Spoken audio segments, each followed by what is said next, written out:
അവർ എന്ന് പറഞ്ഞു കഴിഞ്ഞാൽ സ്ഥിരം ക്രിമിനൽ സ്വഭാവക്കാരാണ്. ഈ കഞ്ചാവ് കച്ചവടക്കാരാണ്. അത് തടിയിട്ടപ്പറമ്പ് സ്റ്റേഷനിൽ, ചെമ്പറക്കി പോലീസ് സ്റ്റേഷനിൽ, പെരുമ്പാവൂർ പോലീസ് സ്റ്റേഷനിൽ ഇവർക്ക് 3 പേർക്കും എതിരെ കേസുണ്ട്. കഞ്ചാവ് കച്ചവടക്കാരാണെന്ന് കേൾക്കൂല, ഞങ്ങൾ പണിക്ക് വന്നവരാണെന്ന് പറയുന്നത്. സോഡ കമ്പനി എന്ന് പറഞ്ഞാൽ 3 മാസമായിട്ട് പൂട്ടിയിട്ടാക്കാം.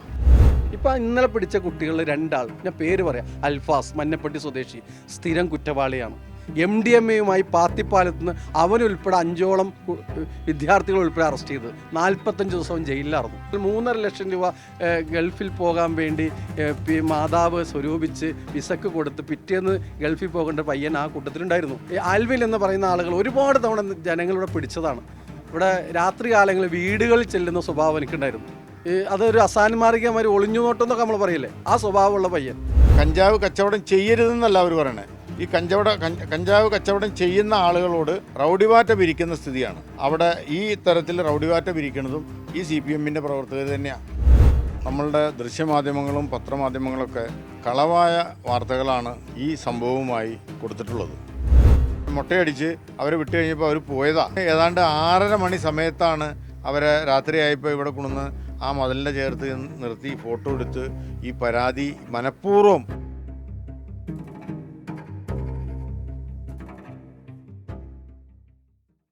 നമസ്കാരം. പെരുമ്പാവൂരിൽ കഴിഞ്ഞ ബുധനാഴ്ചയാണ് ലഹരി വിൽപ്പനയ്ക്കായി എത്തി എന്നാരോപിച്ചുകൊണ്ട് 3 യുവാക്കളെ ആൾക്കൂട്ടം വിചാരണ ചെയ്ത് തല മൊട്ടയടിച്ചു എന്ന വാർത്ത പുറത്തു വന്നത്. അതിൽ പോലീസ് 6 പേരെ പ്രതിയാക്കി കേസെടുക്കുകയും അറസ്റ്റ് ചെയ്യുകയും ചെയ്തു. എന്തായിരുന്നു ഇവിടെ സംഭവിച്ചത്? കണ്ടന്ത്ര എന്ന സ്ഥലത്താണ് ഇത് സംഭവിച്ചത്. അതിന് പിന്നിലെ യഥാർത്ഥ കാര്യങ്ങൾ എന്താണെന്ന് വ്യക്തമാക്കാൻ കമ്മ്യൂണിസ്റ്റ് അനുഭാവിയായ സഖാവ് മാഹിൻകുട്ടി നമ്മോടൊപ്പം ചേരുന്നുണ്ട്. എന്താണ് ഇവിടെ സംഭവിച്ചതെന്ന്? ഇപ്പോൾ നമ്മളുടെ ദൃശ്യമാധ്യമങ്ങളും പത്രമാധ്യമങ്ങളൊക്കെ കളവായ വാർത്തകളാണ് ഈ സംഭവവുമായി കൊടുത്തിട്ടുള്ളത്. അതിൻ്റെ സത്യസന്ധമായി അന്വേഷിച്ചാൽ, നിങ്ങൾ അന്വേഷിച്ചാലും അറിയാവുന്ന ഒരു സത്യമുണ്ട്. ഈ ഒരു സ്കൂളിലെ 4 കുട്ടികൾ ഈ കഞ്ചാവ് ഉപയോഗിക്കുന്നതുമായി ബന്ധപ്പെട്ട് ആളുകളുടെ ശ്രദ്ധയിൽപ്പെടുകയും ആ പ്രദേശത്തുള്ള ആളുകൾ അവരെ ഇതിൽ നിന്ന് വിലക്കുകയും അതിലെ ഒരു കുട്ടിയെ അവർക്ക് പിടിക്കാൻ പറ്റി. അങ്ങനെ നിങ്ങൾക്ക് ആരാണ് ഈ സാധനം തന്നത്, എവിടെ നിന്നാണ് കിട്ടിയതെന്ന് ചോദിച്ച് ഇപ്പോൾ ആ പയ്യൻ പറഞ്ഞു എൻ്റെ കയ്യിൽ നമ്പറുണ്ട്, ഞാൻ വിളിച്ചു തരാമെന്ന് പറഞ്ഞു. അപ്പോൾ ഈ കുട്ടിയെ പിടിച്ച ആളുകൾ പറഞ്ഞു നിങ്ങളൊരു പണി ചെയ്യുന്ന, എനിക്ക് ഈ സാധനം ആവശ്യമുണ്ട് എന്ന് പറഞ്ഞ് വിളിക്കാൻ പറഞ്ഞു. അങ്ങനെ ആ കുട്ടി ഈ പറയുന്ന ആളെ വിളിച്ചു. ഈ ആളെ വിളിച്ചപ്പോൾ ഈ ആൾ കണ്ടന്തരക്കാരനാണ്, ഏതാണ്ട് 10 കൊല്ലമായിട്ട് ഇവിടെ വാടകയ്ക്ക് താമസിക്കുന്ന ആളാണ്. അപ്പോൾ അവൻ പറഞ്ഞു വന്നു കഴിഞ്ഞാൽ തരാമെന്ന് പറഞ്ഞു. അങ്ങനെ ആ കുട്ടീനെ കൊണ്ട് ഈ പറയുന്ന ആളുകൾ ഉൾപ്പെടെ ഇവിടെ വന്ന് ഈ കുട്ടീനെ കണ്ടു കഴിഞ്ഞപ്പോൾ ഈ പയ്യൻ ഇറങ്ങി വന്നിട്ട് പറഞ്ഞു ഒരു 15 മിനിറ്റ് വെയിറ്റ് ചെയ്യണമെന്ന് പറഞ്ഞു. അപ്പോൾ വെയിറ്റ് ചെയ്യാൻ കുട്ടി തയ്യാറായി. ഞങ്ങളുടെ ആളുകൾ പരസ്യമല്ലാത്ത രീതിയിൽ മാറി നിന്നു. അങ്ങനെ മാറി നിന്ന് ഒരു 10-15 മിനിറ്റിനുള്ളിൽ ഒരു 2 വീലറിൽ 2 പേര് വന്നു. 2 പേര് വന്നിട്ട് ആദ്യം ഇവിടെ ഉണ്ടായിരുന്ന ഈ കണ്ടന്തര താമസിക്കുന്ന ആ പയ്യൻ്റെ കയ്യിലേക്ക് എന്തോ കൊടുത്തു. കുറച്ച് ദൂരെയുള്ള ഞങ്ങളുടെ ആളുകൾ മാറി കിടന്നു. കൊടുത്തു കഴിഞ്ഞപ്പോൾ ഞങ്ങളുടെ ആളുകളെല്ലാവരും ഇപ്പോൾ 3 പേരെയും കിട്ടിയല്ലോ, അതനുസരിച്ച് റോട്ടിലേക്ക് ഇറങ്ങി കഴിഞ്ഞ് കഴിഞ്ഞപ്പോൾ ഈ കണ്ടന്തര താമസിക്കുന്ന പയ്യന് ഓടി കഴിഞ്ഞ് കഴിഞ്ഞപ്പോൾ ഈ 2 വീലറിൽ വന്ന 2 പേരെ അപ്പം തന്നെ ഞങ്ങളുടെ ആളുകൾ പിടിച്ചു. അതോടൊപ്പം തന്നെ ഇവൻ പോയ അവനെ അന്വേഷിച്ച് റൂമിൽ പോയി അവനെയും പിടിച്ചു. അങ്ങനെ 3 പേരെയും കൊണ്ടുവന്ന് ചോദ്യം ചെയ്ത് കഴിഞ്ഞപ്പോൾ ഇവർ കേൾക്കൂല, കഞ്ചാവ് കച്ചവടക്കാരാണെന്ന് കേൾക്കൂല, ഞങ്ങൾ പണിക്ക് വന്നവരാണെന്ന് പറയുന്നത്. സോഡ കമ്പനി എന്ന് പറഞ്ഞാൽ 3 മാസമായിട്ട് പൂട്ടിയിട്ടാക്കാം. കഴിഞ്ഞ ദിവസം ഇവിടെ ഉണ്ടായിട്ടുള്ള ആ മുടി കളയലുമായി ബന്ധപ്പെട്ട് നടന്നിട്ടുള്ള കേസ്, അത് ഇപ്പോൾ ഈ ലഹരി വിരുദ്ധ പ്രവർത്തനം നടത്തുന്ന ആളുകളെ ഒന്ന് പേടിപ്പെടുത്തുക, അവരെ ഈ ഇത്തരം പ്രവൃത്തികളിൽ നിന്ന് മാറ്റി നിർത്തുക, ഇതൊക്കെയാണ് ഈ ലഹരി മാഫിയകളും ഇവിടെയുള്ള ഈ കെട്ടിട ഉടമകൾ ഉൾപ്പെടെയുള്ള ആളുകളുടെ ഒരു പ്രവൃത്തി കൊണ്ടാണ് അന്ന് ഇത്രയും ഒരു തരത്തിലേക്കുള്ള കേസുകളും മറ്റു കാര്യങ്ങളും ഉണ്ടാവാനുണ്ടായ സാഹചര്യം. അവർ നിലവിൽ ഇവിടെ ഈ പ്രശ്നങ്ങളും എല്ലാം നടന്ന് മുട്ടയടിച്ച് അവരെ വിട്ടു കഴിഞ്ഞപ്പോൾ അവർ പോയതാ. അത് കഴിഞ്ഞ് ഏതാണ്ട് 6:30 മണി സമയത്താണ് അവരെ രാത്രിയായപ്പോൾ ഇവിടെ കൊണ്ടുവന്ന് ആ മതിലിൻ്റെ ചേർത്ത് നിർത്തി ഫോട്ടോ എടുത്ത് ഈ പരാതി മനഃപൂർവ്വം ഈ നാട്ടുകാരായിട്ടുള്ള ആളുകൾ ഉൾപ്പെടെ നിന്നുകൊണ്ട് ഈ ലഹരി മാഫിയ ചെയ്തിട്ടുള്ളത്. ഈ കേസ് ഒരു ഫാബ്രിക്കേറ്റഡ് കേസാണെന്ന് വേണമെങ്കിൽ പറയാവുന്ന സ്ഥിതിയുണ്ട്. ഇപ്പോൾ ഈ ചാനലുകളിൽ പല തരത്തിലുള്ള വാർത്തകളാണ് പറഞ്ഞത്. 10 ന്യൂസിൽ വന്നേക്കണമെന്ന് വെച്ചാൽ സോഫ ഫാക്ടറിയിൽ പണിക്ക് വന്ന ആളുകളാണെന്ന് പറയുന്നത്. അതുപോലെ തന്നെ സോഡ ഫാക്ടറി എന്ന് പറയുന്നതും ഇവർ പണിക്ക് വന്നേക്കണതല്ല. കാരണം കൃത്യമായിട്ട് നമ്മുടെ ആളുകൾക്ക് ഇതിൻ്റെ വിവരം കിട്ടിയതാണ്. അങ്ങനെ മനസ്സിലാക്കി തന്നെയാണ് ഇവരെ പിടിച്ചത്. ഇവരെ പിടിച്ചു കഴിഞ്ഞപ്പോൾ ഇവരെ ഈ നമ്മുടെ ഈ കൊച്ചുമക്കൾ ഈ ലഹരിക്ക് അടിമയാവുകയും അവർക്കുണ്ടാവുന്ന ബുദ്ധിമുട്ടുകളും അവരുടെ വീടുകളിൽ കാരണവന്മാർ സഹിക്കുന്ന ബുദ്ധിമുട്ടൊക്കെ മനസ്സിലാക്കിയ ആളുകളാണ് ഞങ്ങൾ. അപ്പോൾ അതുകൊണ്ട് ഇവിടെ ഉള്ള യുവാക്കളും ഈ കാരണവന്മാരും അടങ്ങുന്ന ഒരു സംഘമാണ് ഇതിൻ്റെ പിന്നിൽ പ്രവർത്തിക്കുന്നത്, ഈ ലഹരിക്കെതിരായിട്ട്. അങ്ങനെ ഈ നാട്ടിലെ നല്ലൊരു വിഭാഗം ആളുകൾ പ്രവർത്തിക്കുമ്പോൾ തന്നെ ഉള്ള ഒരു ബുദ്ധിമുട്ട് ഞങ്ങൾക്ക് എന്താണെന്ന് വെച്ച് കഴിഞ്ഞാൽ, ഈ CPM-ൻ്റെ ഈ മേഖലയിലെ ലീഡർഷിപ്പിൽ ഇരിക്കുന്ന 2-3 പേര് ഈ മാഫിയകളുമായിട്ട് പല ബന്ധമുണ്ട്. അതുപോലെ തന്നെ പെരുമ്പാവൂർ ഈ കഞ്ചാവ് കച്ചവടം ചെയ്യരുതെന്നല്ല അവർ പറയണേ. ഈ കഞ്ചാവ് കച്ചവടം ചെയ്യുന്ന ആളുകളോട് റൗഡി ബാറ്റ, നമ്മുടെ മലയാള ഭാഷയിൽ പറഞ്ഞു കഴിഞ്ഞാൽ റൗഡി ബാറ്റ പിരിക്കുന്ന സ്ഥിതിയാണ്. ഈ അന്യസംസ്ഥാന തൊഴിലാളികൾ ഈ ശനി ഞായറും ഒരു പ്ലാസ്റ്റിക്കിൻ്റെ ഷീറ്റ് അവിടെ ഇട്ടിട്ട് ഈ ബനിയൻ, ജെട്ടി പോലെയുള്ള സാധനങ്ങൾ വിൽക്കുന്ന സ്ഥിതിയുണ്ട്. അവർ പറയണമെന്ന് വെച്ചാൽ, ഈ പറയുന്ന റൗഡി ബാറ്റ പിരിക്കുന്ന ആളുകൾ വന്നിട്ട് പറയണേ, ഞങ്ങളിവിടെ ഈ കച്ചവടക്കാരായിട്ടുള്ള ആളുകളുടെ ഒരു സംഘടനയുണ്ട്, വഴിയോര കച്ചവടക്കാർ. ആ സംഘടനയിൽ പെട്ടവരല്ല നിങ്ങൾ. ഇനി ഇവിടെ കച്ചവടം ചെയ്യണമെന്നുണ്ടെങ്കിൽ ഞങ്ങൾക്ക് 500 രൂപ തന്നെ ഡെയിലി. ഈ അവിടെ ഇരിക്കണമെന്നുണ്ടെങ്കിൽ 500 രൂപ തന്നെ.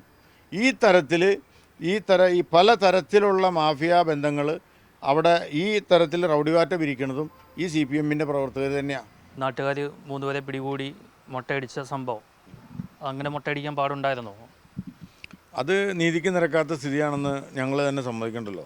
അപ്പോൾ ഇവരുടെ ഈ പ്രവൃത്തിയും ഈ പറയുന്ന കൊച്ചുമക്കൾ, സ്കൂൾ കുട്ടികൾക്ക് കഞ്ചാവ് വിൽക്കുന്നു എന്ന് പറഞ്ഞപ്പോൾ ഞങ്ങളുടെ ഭാഗത്തു നിന്നുണ്ടായ ഒരു ചെറിയൊരു രോക്ഷമായി അതിനെ കണ്ടാൽ മതി. അത് അവർക്ക് ഉപദ്രവമില്ലാത്ത രീതിയിൽ നമ്മളിപ്പോൾ കാണുമ്പോൾ വേറെ പരുക്കൊന്നുമില്ലല്ലോ, മുട്ടയടിച്ച് ഇവരെ വിടാം എന്നുള്ള നിലയ്ക്ക് തന്നെയാണ്. അതല്ലാതെ നമ്മളൊരു വേറെ തരത്തിലൊരു ഇതിൻ്റെ നിയമവശങ്ങളോ അല്ലെങ്കിൽ അവരെ വേറെ തരത്തിൽ ചിത്രീകരിക്കാനോ, പഴയ കാലത്തുണ്ടായിരുന്ന ആധുനിക കാലത്തുണ്ടായിരുന്ന മുട്ടയടിയും പുള്ളി കുത്തും ഇപ്പോൾ വടക്കേ ഇന്ത്യയിൽ നടക്കുന്ന ആ പ്രവൃത്തിയൊന്നും ഞങ്ങൾ മനസ്സിലാക്കിക്കൊണ്ടല്ല. ഇവർക്ക് കൊടുക്കാവുന്ന പരമാവധി ശിക്ഷ നല്ല നിലക്ക് നമുക്ക് പറഞ്ഞു വിടാം. ഇവരും പയ്യന്മാരാ, അല്ലാണ്ട് പ്രായമുള്ള ആളുകളല്ല എന്നുള്ള നിലയ്ക്ക് മാത്രം ചെയ്ത ഒരു ചെറിയൊരു പണിയായിട്ടാണ് ഞങ്ങൾ ചെയ്തപ്പോൾ മനസ്സിലാക്കിയത്. അത് കഴിഞ്ഞ് കേസൊക്കെ വന്നു കഴിഞ്ഞപ്പോഴാണ് ഇത് നല്ല നിലയ്ക്ക് ഉള്ള ഒരു കേസായി പരിഗണിക്കേണ്ട ഒന്നാണ് എന്ന് ഞങ്ങൾക്ക് മനസ്സിലായത്. ഇത് ആരാണ് പരാതി കൊടുത്തത്? പരാതി കൊടുത്തതെന്ന് പറഞ്ഞാൽ ഇതിൻ്റെയൊക്കെ പിന്നിൽ ഈ മയക്കുമരുന്ന് മാഫിയകളുണ്ട്. അവരാണ് ഇതിൻ്റെ എല്ലാം പിന്നിൽ നിൽക്കുകയും ഇവിടെ കഞ്ചാവ് പിടിച്ച അവരെ ഞങ്ങളെ ചോദ്യം ചെയ്ത് കഴിഞ്ഞാൽ അവരെ കൊണ്ടുപോയി പരാതി കൊടുക്കുക. അതുപോലെ ഇതുപോലെയുള്ള ആളുകൾ കിട്ടിക്കഴിഞ്ഞ് കഴിഞ്ഞാൽ അവർ ഇവരെ വിളിച്ചുകൊണ്ടുപോയി പരാതി കൊടുക്കുക. ഇതിൻ്റെ ഫ്രണ്ടിലൊന്നും അവർ നിൽക്കില്ല. അവരാണ് എല്ലാ കാര്യങ്ങൾക്കും ഇവരെ സഹായിക്കുന്നത്. ഒന്ന് ഈ പിടികൂടിയ 3 പേരുണ്ടല്ലോ മുട്ടയടിച്ചു എന്ന് പറഞ്ഞ, അപ്പോൾ അവർക്കെതിരെ നേരത്തെ പരാതികളോ കേസുകളൊക്കെ ഉണ്ടായിരുന്നിട്ട് അറിയാമോ? ഇപ്പോൾ അവർ എന്ന് പറഞ്ഞു കഴിഞ്ഞാൽ സ്ഥിരം ക്രിമിനൽ സ്വഭാവക്കാരാണ്. ഈ കഞ്ചാവ് കച്ചവടക്കാരാണ്. അത് തടിയിട്ടപ്പറമ്പ് സ്റ്റേഷനിൽ, ചെമ്പറക്കി പോലീസ് സ്റ്റേഷനിൽ, പെരുമ്പാവൂർ പോലീസ് സ്റ്റേഷനിൽ ഇവർക്ക് 3 പേർക്കും എതിരെ കേസുണ്ട്. അതിൽ ഒരാൾ, അത് പറഞ്ഞു കേട്ടിട്ടുള്ള അറിവാണ്, ഒക്കൽ ഭാഗത്ത് ഒരു ക്രിസ്ത്യൻ പള്ളിയുടെ ഭണ്ഡാരം വരെ കുത്തിയ ആളാണ്. അതിൻ്റെ കറക്റ്റ് വിവരമൊക്കെ എന്ന് പറഞ്ഞു കഴിഞ്ഞാൽ ഞങ്ങൾ കളക്ട് ചെയ്യണുള്ളൂ. അതൊക്കെ ഇന്നും നാളേക്ക് ആയിട്ട് ഞങ്ങൾക്ക് കിട്ടാൻ സാധ്യതയുണ്ട്. അപ്പോൾ ആ തരത്തിൽ പ്രവർത്തിക്കുന്ന ആളുകളാണ്. വ്യക്തമായി കഞ്ചാവ് കച്ചവടം ചെയ്യുന്ന ആളുകളാണെന്ന് ബോധ്യപ്പെട്ടതിൻ്റെ അടിസ്ഥാനത്തിൽ അവരെ പിടിച്ച് ഞങ്ങൾ ചോദ്യം ചെയ്തത്. ഇപ്പോൾ ഇന്നലെ പിടിച്ച കുട്ടികളിൽ 2 ആൾ, ഞാൻ പേര് പറയാം, അൽഫാസ് മന്നപ്പട്ടി സ്വദേശി, സ്ഥിരം കുറ്റവാളിയാണ്. MDMA-യുമായി പാത്തിപ്പാലത്ത് നിന്ന് അവനുൾപ്പെടെ 5ഓളം വിദ്യാർത്ഥികൾ ഉൾപ്പെടെ അറസ്റ്റ് ചെയ്തത്. 45 ദിവസം ജയിലിലായിരുന്നു. MDMA ആയിട്ടാണ് അറസ്റ്റ് ചെയ്തത്. അതിൽ ഗൾഫിൽ പോകാൻ 3.5 ലക്ഷം രൂപ ഗൾഫിൽ പോകാൻ വേണ്ടി മാതാവ് സ്വരൂപിച്ച് വിസക്ക് കൊടുത്ത് പിറ്റേന്ന് ഗൾഫിൽ പോകേണ്ട പയ്യൻ ആ കൂട്ടത്തിലുണ്ടായിരുന്നു. അപ്പോൾ അവനുൾപ്പെടെയാണ് അന്ന് ജയിലിൽ പോയത്. എൻ്റെ നാട്ടുകാരനാണ്. അതോടൊപ്പം തന്നെ ആൽവിൻ എന്ന് പറയുന്ന ആളുകൾ ഒരുപാട് തവണ ജനങ്ങളിവിടെ പിടിച്ചതാണ്. ഇവിടെ രാത്രി കാലങ്ങളിൽ വീടുകളിൽ ചെല്ലുന്ന സ്വഭാവം എനിക്കുണ്ടായിരുന്നു. അതൊരു അസാൻമാർഗികമായി ഒളിഞ്ഞു നോട്ടെന്നൊക്കെ നമ്മൾ പറയില്ലേ, ആ സ്വഭാവമുള്ള പയ്യൻ. ഇവരൊക്കെ നാട്ടുകാർക്ക് അറിയാവുന്നതാണ്. 5-6 മാസമായിട്ട് സ്ഥിരമായിട്ട് ഇവിടെ ഈ കഞ്ചാവ് ബിസിനസ് ചെയ്യുന്ന ആളുകളെയും കഞ്ചാവ് മേടിക്കാൻ വരുന്ന ഡോക്ടർമാരുൾപ്പെടെ ഇവിടെ വന്ന് മേടിച്ചിട്ടുണ്ട്. ഏതാണ്ട് 250 എണ്ണത്തിൽ കൂടുതൽ ആളുകളെ ഈ ബായ് കോളനിയിൽ നിന്ന് തന്നെ ഞങ്ങൾ പിടിച്ചിട്ടുണ്ട്, നാട്ടുകാർ ചേർന്ന്. അങ്ങനെ പിടിച്ചതിൻ്റെ അടിസ്ഥാനത്തിലാണ് ഞങ്ങളിത് ഇപ്പോഴും തുടർന്ന് പോണത്.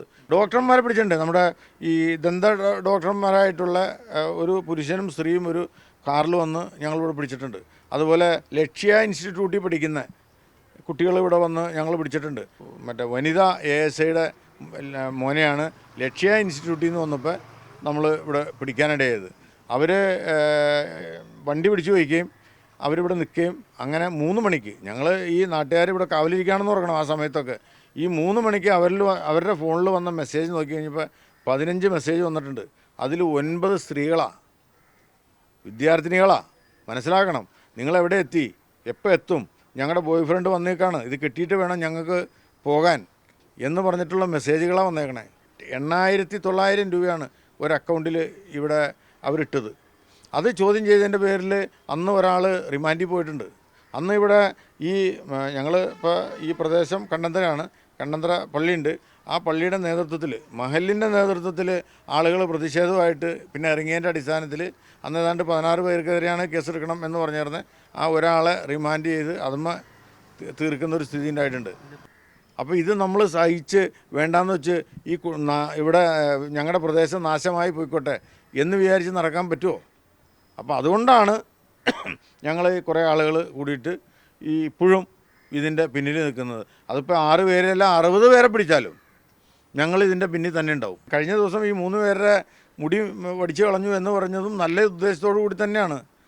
അവരുടെ വീടുകളിൽ വിളിച്ചു പറയുക, ഇതൊക്കെയാണ് ഞങ്ങൾ ചെയ്തുകൊണ്ടിരുന്നത്. ഇപ്പോൾ ആരെങ്കിലും പിടിച്ചു കഴിഞ്ഞ് കഴിഞ്ഞാൽ മക്കൾ പഠിക്കാൻ പോയത് ഇന്ന കാര്യത്തിനാണ്, ഇപ്പോൾ ബായ് കോളനിയിലുണ്ട് എന്നൊക്കെ വീടുകളിലേക്ക് ഞങ്ങൾ പല പ്രാവശ്യമല്ല, മിക്കവാറും കുട്ടികളുടെ വീട്ടിലേക്ക് ഞങ്ങൾ അവരുടെ കാരണവന്മാരുടെ ഫോൺ നമ്പർ മേടിച്ച് വിളിച്ച് പറഞ്ഞിട്ടുണ്ട്. അതൊക്കെ നമ്മൾ മാതൃകാപരമായി തന്നെ നമ്മൾ ചെയ്തിട്ടുള്ളൂ. അതൊക്കെ പോലീസിനും അറിയാം. പോലീസ് ഒരു സമയത്ത് ചില ബുദ്ധിമുട്ടുകൾ പോലീസ് കാണിച്ചെങ്കിലും ഞങ്ങളുടെ കൂടെ സഹകരിച്ച് നിൽക്കുകയും പോലീസിൻ്റെ വേണ്ടുന്ന സഹായങ്ങളെന്ന് പറഞ്ഞാൽ എവിടെയെങ്കിലും കഞ്ചാവ് പിടിച്ചു കഴിഞ്ഞാൽ ഞങ്ങൾ അവരെ വിളിക്കും, അവർ വരും, തൊണ്ടി സഹിതം ആൾ പിടിച്ചുകൊണ്ട് പോകും. അപ്പോൾ ഒരു പ്രശ്നം എന്താണെന്ന് വെച്ച് കഴിഞ്ഞാൽ അതാണ് നമുക്ക് മെയിനായിട്ട് കാണേണ്ടത്. ഇപ്പോൾ അവർ ബിസിനസ് ചെയ്യണത് 1 കിലോ കഞ്ചാവ് ഉണ്ടെങ്കിലാണ് റിമാൻഡ് ചെയ്യാനുള്ള വകുപ്പുള്ളൂ. അപ്പോൾ ആ 1 കിലോൻ്റെ താഴെ വരാവുന്ന അളവിലാണ് കഞ്ചാവ് ബിസിനസ് ചെയ്യണത്. അതുമാതിരി MDMA അതുപോലെയുള്ള എല്ലാ രാസലഹരികളും ഇപ്പോൾ ഈ കച്ചവടക്കാരുടെ കയ്യിൽ ഈ പറയുന്ന പോലീസ് പിടിച്ചു കഴിഞ്ഞാൽ കേസെടുക്കാൻ പറ്റാത്ത തരത്തിലുള്ള അളവിലാണ് ഇപ്പോൾ ഇവിടെ കച്ചവടം നടന്നുകൊണ്ടിരിക്കുന്നത്. അത് ബുദ്ധിമുട്ടാണ്. അപ്പോൾ അതുകൊണ്ട് സംസ്ഥാന ഗവൺമെൻറ് അതിനൊരു നിയമനിർമ്മാണം നടത്തേണ്ടത് ആവശ്യമാണ്. അത് നിങ്ങളെപ്പോലെയുള്ള ആളുകൾ ഇത്തരം വാർത്തകൾ സത്യസന്ധമായി ഗവൺമെൻറ്റിനെ അറിയിക്കാനും ജനങ്ങളെ അറിയിക്കാനും ഇതൊരു ജനങ്ങളുടെ ഒരു പൊതുവായ ആവശ്യമാണ് എന്ന് മനസ്സിലാക്കിക്കൊണ്ട് പ്രവർത്തിക്കാനുള്ള ഒരു പരിപാടിയാണ് നിങ്ങൾ നടത്തേണ്ടതെന്നാണ് എനിക്ക് നിങ്ങളോട് പറയാനുള്ളത്. എന്തായാലും അന്ന് എന്താണ് സംഭവിച്ചത് എന്ന് വ്യക്തമായി അദ്ദേഹം പറഞ്ഞിട്ടുണ്ട്. അപ്പോൾ ഇത്തരത്തിലുള്ള പ്രവർത്തികൾ പോലീസ് ഇത്തരം കടുത്ത നിയമ നടപടികളിലേക്ക് പോകുമ്പോൾ പലർക്കും ബുദ്ധിമുട്ടുണ്ടാവും. കാരണം ഇങ്ങനെ ചോദ്യം ചെയ്യാനുള്ള ബുദ്ധിമുട്ടൊക്കെ ഉണ്ടാവും. ഇത് ലഹരി ഉപയോഗിക്കുന്നവരാണ്, വിൽക്കുന്നവരാണ് എന്ന് നാട്ടുകാർക്ക് ബോധ്യമുള്ളത് കൊണ്ടാണ് അങ്ങനെ ചെയ്തത്. അവരെ മർദ്ദിക്കുകയോ ഒന്നും ചെയ്തില്ല, തല മൊട്ടയടിക്കുക മാത്രമാണ് ചെയ്തത്. അത് ഒരു തെറ്റായി പോയി എന്ന് അവർക്കിപ്പോൾ മനസ്സിലായിട്ടുണ്ട്. അപ്പോൾ ഇങ്ങനെയുള്ള നടപടികൾ വരുമ്പോൾ നാട്ടുകാരും ഇത്തരമുള്ള വിഷയങ്ങളിൽ ഇടപെടാനൊരു മടിക്കും. അതുകൊണ്ട് അവർക്ക് ഒരു ചെറിയ ശിക്ഷ നൽകുകയോ അല്ലെങ്കിൽ താക്കീത് നൽകി വിട്ടയക്കുകയാണ് ചെയ്യേണ്ടത്. അല്ലാതെ ക്രൂരമായി ഈ നാട്ടുകാർ ചേർന്ന് മർദ്ദിക്കുകയോ അങ്ങനെയൊന്നും ചെയ്യാൻ പാടില്ല. നിയമം കയ്യിലെടുക്കാൻ ആർക്കും അധികാരമില്ല. അത് പോലീസിനെ ഏൽപ്പിക്കുകയാണ് വേണ്ടത്. എന്തായാലും ഇതാണ് പെരുമ്പാവൂരിൽ നടന്നത്. പെരുമ്പാവൂരിൽ നിന്നും DK ദിലീപിനോടൊപ്പം R. പിയൂഷ്, മറുനാടൻ മലയാളി.